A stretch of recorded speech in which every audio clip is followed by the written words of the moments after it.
Hi, it's John here again at MIT, and I want to talk about JavaScript functions.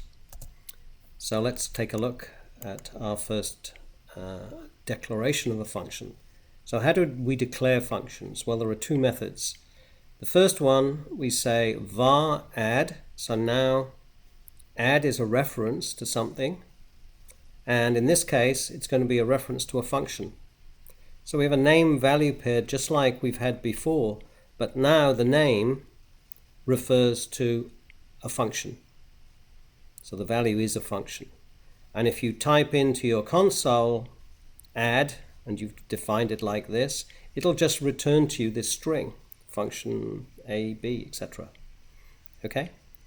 So the other method is to do this, function add, and what will happen in memory is that we'll still have the name add referring to this function. So let's see how we might use it. So let's suppose we have a function add defined, and now I say var b equals add. What does equals mean when we're referring to a function? Well, what it means is that b is set up to refer to the same thing that add refers to. So now I've got another name b, and it's referencing the same function.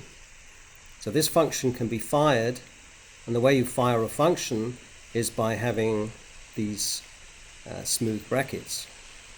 And in this case they have to be two arguments, so we pass 3 and 4. And that would add them up, and the result would be 7. And we could fire it like this with b, or we could alternatively just use add bracket 3, 4, and that would also execute exactly the same function. Okay, so we can pass around references to a function, and that's quite powerful, because one of the things we can do is pass a reference to a function into another function. So here we've got the old say hello function, and it issues an alert, hello, that's all. Now I've got a function called firefunc that takes an argument, and now it expects that argument to be a reference to a function, and then it fires that, whatever that reference refers to, it fires it. So the way we fire say hello is to pass it into firefunc like this. So say hello is a reference to that function.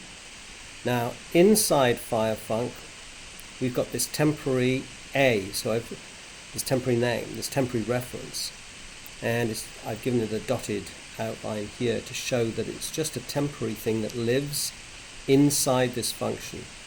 So now when I fire a, we get that function fired, but once we come out of firefunc, a disappears. So we say that the scope of a is this function, and we'll see that scope is important. So for example, if inside firefunc I define a variable b and I make it reference, in this case a, but it could be anything. This could be a value type, whatever.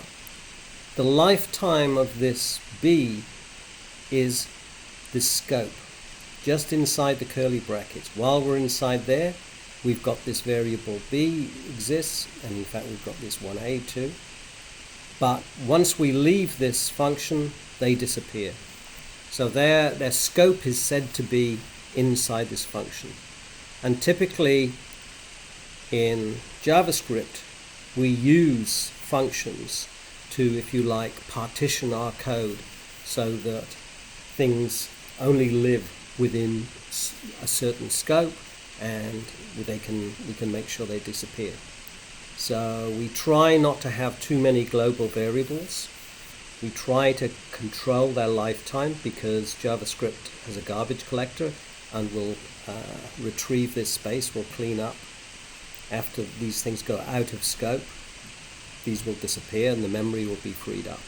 So it's important to be aware of scope, but also that functions have references to them, so they're just name value pairs, and we can pass around that reference. Okay, all for now. Bye.